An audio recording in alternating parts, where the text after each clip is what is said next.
जो भरा नहीं भाव से बहती जिसमें रसधार नहीं, वो हृदय नहीं पत्थर है जिसमें स्वदेश का प्यार नहीं। तो दोस्तों, स्वतंत्रता दिवस की आपको बहुत बहुत सारी शुभकामनाएं। और आज हम बात करेंगे इस वीडियो में कि हमारे माननीय प्रधानमंत्री श्री नरेंद्र मोदी ने जो पंच प्राण की जो उन्होंने लाल किले से घोषणा की है, और जो उनके 9th एड्रेस उन्होंने देश को किया है, संबोधन किया है रेड फोर्ट से, लाल किला से, तो उसके बारे में हम बात करेंगे। उन्होंने क्या ऐसे पंच प्राण और उनके उनके भाषण में क्या ऐसी मुख्य बातें उन्होंने देश को एड्रेस करने की कोशिश की, उस पर डिस्कस करने की कोशिश करेंगे। तो सबसे पहले तो बताऊं कि जो ये उनका 9th एड्रेस है, लास्ट 9 साल हो गए उनको, ये 9th एड्रेस था रेड फोर्ट से लाल किला, जो उन्होंने देश को संबोधन किया है। तो सबसे पहले नरेंद्र मोदी ने जो एड्रेस किया है, वो सबसे पहली बात उसमें बोली है कि हमें किसी भी तरीके के, आज़ादी के 75 साल हो चुके हैं भारत को, और आगे आने वाला 25 साल भारत के लिए बहुत ज़्यादा इम्पोर्टेंट है।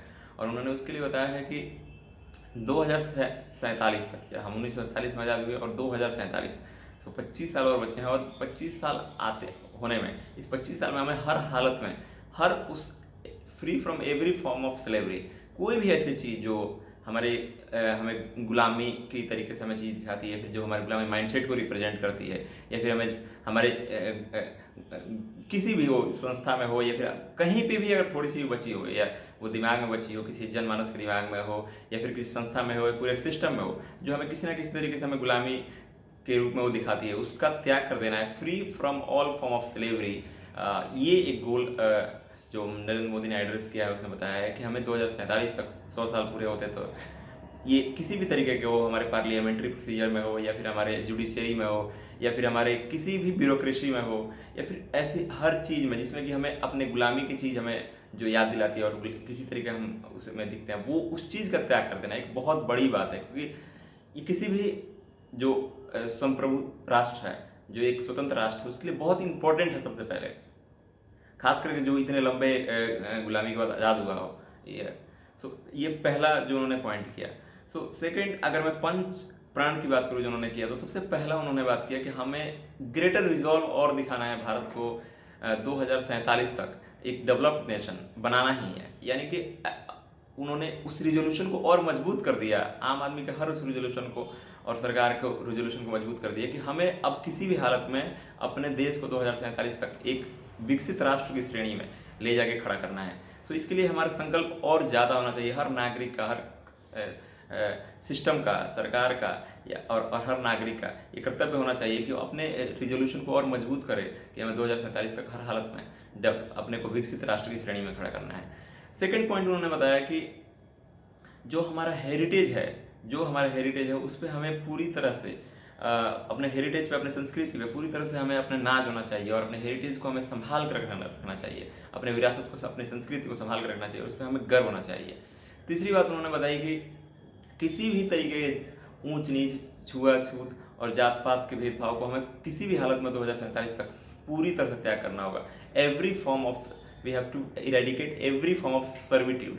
यानी कि सर्विट्यूड मीन्स किसी भी तरह के ऊंच नीच और जात पात और छुआछूत की चीज़ों से हमें अपने आप को मुक्त करना होगा। ये तीसरी चीज़ उन्होंने। चौथी चीज़ उन्होंने बताई कि हमें अपने कोई भी पीएम हो या सीएम हो, कोई भी जो नागरिकों का कर्तव्य है, जो नागरिक का जो भी कर्तव्य है, वो सबको, वो इंक्लूडिंग ऑफिशियल्स हो या फिर इंक्लूडिंग कोई भी नागरिक हो, या फिर सरकार ही क्यों ना हो, प्रधानमंत्री, और उन्होंने बताया कि चीफ मिनिस्टर भी क्यों ना हो, सबको अपने नागरिक के कर्तव्यों का पालन करना ही होगा, और नागरिक के कर्तव्यों का पालन करके और हमें इस देश को 2047 तक हर हाल में एक विकसित राष्ट्र की श्रेणी में ले जाके खड़ा करना होगा।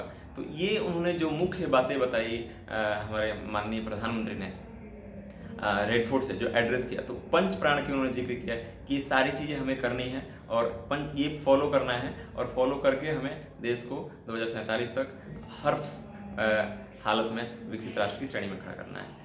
अगली बात उन्होंने जो मुख्य बातें जो उन्होंने कही अपने भाषण में, वो पहली मुख्य बात उन्होंने बोला कि जो देश में जो दो चीज़ों से देश जो जूझ रहा है, वो है करप्शन और नेपोटिज्म।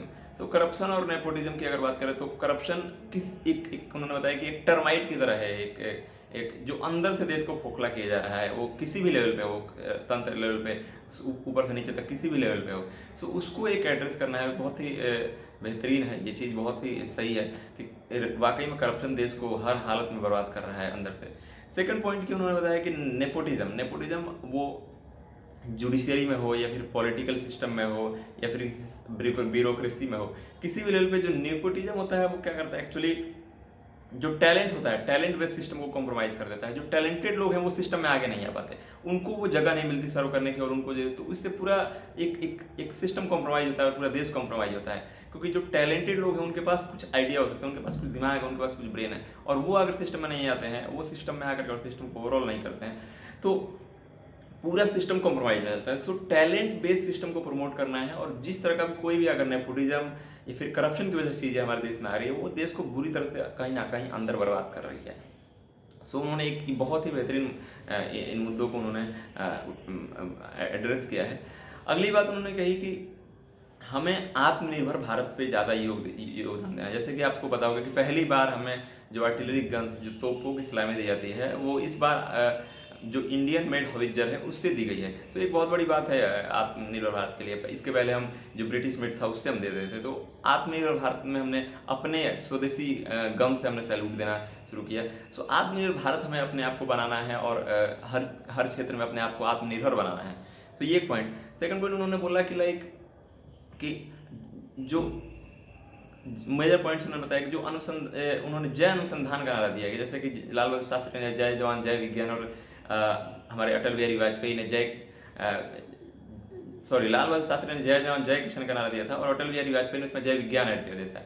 इस बार हमारे नरेंद्र मोदी ने ऐड किया है, उसमें अपने साइड से उन्होंने ऐड किया कि जय अनुसंधान। मीन्स हमें रिसर्च एंड इनोवेशन पर ज़्यादा ध्यान देने की जरूरत है, क्योंकि बिना रिसर्च एंड इनोवेशन के कोई भी कंट्री, कोई भी देश विकसित नहीं हो सकता। क्योंकि रिसर्च एंड डेवलपमेंट से नए टाइप ऑफ प्रोसेस डेवलप होते हैं, नई तरह की चीज़ें डेवलप की जाती हैं रिसर्च एंड डेवलपमेंट से। और उससे क्या होता है, किसी भी चीज़ का इनोवेशन करने से किसी चीज़ का इनपुट कॉस्ट कम हो जाता है, किसी इंडस्ट्री में हो या फिर किसी लैब में हो या फिर कहीं पे भी। सो उसका इनपुट कॉस्ट कम हो जाता है, और मास स्केल पर हम उसको प्रोडक्शन करते हैं, उसको बेच सकते हैं, अपने देश में यूज़ कर सकते हैं, या फिर और भी बहुत सारी चीज़। उसका पेटेंट के लिए यूज़ कर सकते हैं, कोई रिसर्च एंड डेवलपमेंट किया गया है तो रिसर्च एंड डेवलपमेंट बहुत इंपॉर्टेंट है किसी भी देश को आगे बढ़ाने के लिए। क्योंकि जब तक हम रिसर्च एंड डेवलपमेंट से एक्चुअली प्रोडक्टिविटी बढ़ती है किसी भी कंट्री की, तो प्रोडक्टिविटी बढ़ाना होगा हमें। क्योंकि हमारे से छोटा जापान है, उसका 5 ट्रिलियन से भी ज़्यादा डॉलर का इकोनॉमी है, हमसे इतना छोटा है, फिर भी तो ऐसा क्यों? क्योंकि उनके यहाँ प्रोडक्टिविटी हाई है। हम अगर जिस काम को हम 4 घंटे में कर सकते हैं, वो आधे घंटे में कर सकते हैं। सो रिसर्च एंड डेवलपमेंट से एक इनोवेशन से एक हमारी प्रोडक्टिविटी आगे बढ़ती है, और उस प्रोडक्टिविटी से हम देश को आगे बढ़ा सकते हैं। सो ये एक मुद्दा। दूसरा मुद्दा जो उन्होंने मेजर पॉइंट से एड्रेस किया, वो रहे कि उन्होंने कहा कि हम औरतों का सम्मान, जैसे बहुत बड़ी बात है कि औरतों का सम्मान हमें अपने करना चाहिए। हमें औरतों का सम्मान, क्योंकि उनके बगैर अगर चाहें कि हम 100 साल होते तक विकसित राष्ट्र में कन्वर्ट हो जाए, ये पॉसिबल नहीं। क्योंकि 50% आबादी का है औरतें, अगर उनको हम बराबरी का सम्मान ना दें, उनका हम सम्मान ना करें समाज में, उनको इज्जत ना दें, उनको तवज्जो ना दें, तो किसी भी हालत में आप 50% जनता को छोड़ करके आप नहीं पहुंच सकते। तो औरतों का सम्मान करना, उनके माँ बहनों का सम्मान करना, और उनको समाज में जो उनका उचित जगह है, जो उनकी रिस्पेक्ट है, उनकी जो उनका हक है, वो उनको देना। सो ये पॉइंट्स उन्होंने एड्रेस किए। दूसरा कि उन्होंने क्लाइमेट चेंज को भी एड्रेस किया कि हमारी जो संस्कृति है, हमारी संस्कृति में ही ये चीज़ें हैं कि हम क्लाइमेट चेंज को टैकल कर सकते हैं। जैसे कि बहुत सारी चीज़ें हमारे जो संस्कृति से चली आ रही है, जो हमारे क्लाइमेट को पहले से ही बचा रही है। जैसे पेड़ों को ना काटना, या फिर हम पहले अलग अलग चीज़ें यूज़ करते थे, कपड़े की जगह पे खादी कपड़ा, या फिर ऐसे प्लास्टिक की जगह पे हम पत्ते यूज़ करते थे, या फिर जो भी चीज़ें जो खाने की प्लेट्स, या फिर ऐसी और भी हजार चीज़ें।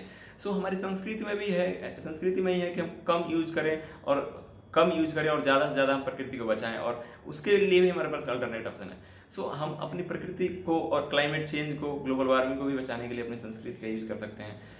और उसी में उसका सोल्यूशन है। क्लाइमेट चेंज का सोल्यूशन हमारे संस्कृति में ही है, और सच है, पूरी दुनिया भी अब हमारी संस्कृति को फॉलो करने की कोशिश कर रही है, क्योंकि क्लाइमेट चेंज रियल है। अब जो ग्लोबल वार्मिंग है वो रियल है। सो इसके लिए हमें अपने क्लाइमेट चेंज के प्रोसेस को अपनाना होगा। जो हमारी संस्कृति है उसके जो तौर तरीके हैं उनको पहनावे को, उनको खान पान को, उनको लाइफ स्टाइल में अपनाना होगा वापस से, और हम इस पूरी समस्या का एक तरह से हम एक निदान ढूंढ सकते हैं। सो ये एक बहुत बड़ी मेजर पॉइंट्स है जिन्होंने इस अपने भाषण में उन्होंने जो एड्रेस किया।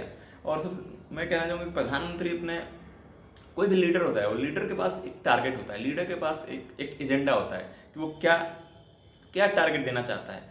और नरेंद्र मोदी ये बखूबी जानते हैं, वो एक बखूबी बहुत ही मतलब एक ऐसे लीडर हैं जो कि बखूबी जानते हैं कि मुझे आगे का टारगेट क्या देना है, और उन्होंने एकदम सही समय पर सही टारगेट दिया है। क्योंकि इस 25 साल में हमारे अपनी स्पीड, अपनी गति को बढ़ानी होगी, क्योंकि भारत को अगर विकसित राष्ट्र में ले जाना है, हर क्षेत्र में विकसित करना है, तो हम अपने स्पीड बढ़ानी होगी। हमें अपने युवाओं का जो सोर्स है, पावर सोर्स, युवाओं का जो शक्ति है, उसको इस्तेमाल करना होगा। ये एक गोल्डन पीरियड है हमारी, ये 25 साल हमारे आने वाले, ये गोल्डन पीरियड रहेगा हमारे भारत की इसको विकसित राष्ट्र बनाने में। तो ये बहुत महत्वपूर्ण 25 साल रहने वाले हैं, और ये हमारे युवाओं के पूरी एनर्जी का यूज करके, उनको चैनलाइज करके और उनको राइट डायरेक्शन दे करके, और इससे हम इस राष्ट्र को एक विकसित राष्ट्र की श्रेणी में खड़ा करते हैं। और प्रधानमंत्री ये बहुत बेहतरीन तरीके से एक कॉल ऑफ एक्शन दिया है उन्होंने, जो किसी भी कोई भी लीडर अपने अपने अपने टीम मेंबर्स को देता है, तो उन्होंने कॉल ऑफ एक्शन अपने पूरे नेशन को दिया है कि कॉल ऑफ एक्शन क्या होना चाहिए हमारे 25 साल में।